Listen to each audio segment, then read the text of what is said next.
Inventory, of course, has been one of the big challenges that we've had in our industry over the last number of years. In fact, you need to go back all the way to 2011 to see where we had more inventory than we had buyers for that inventory.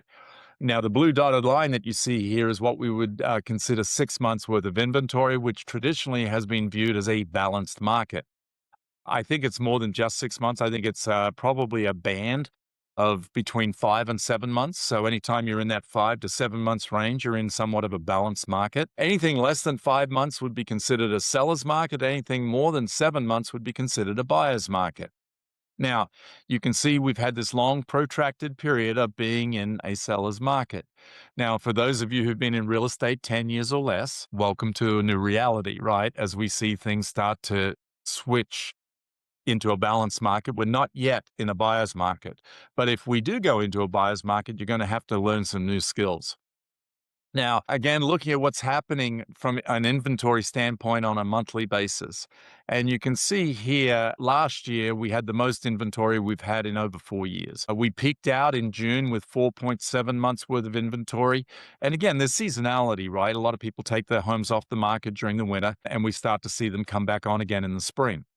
So it's going to be interesting to see what happens with our inventory as we continue on into 2026. Now, when it comes to inventory, we're not going to see new construction. The builders are not building enough homes right now to fill the gap that we've had.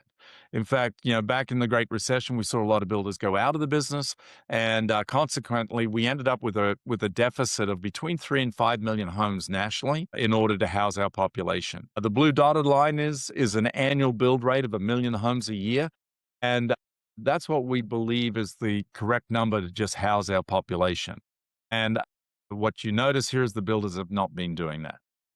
Now, interest rates, it feels a little bit like we've moved beyond the conversation around the 3% and going back to 3, which I don't believe we're going to see, and certainly not in my lifetime.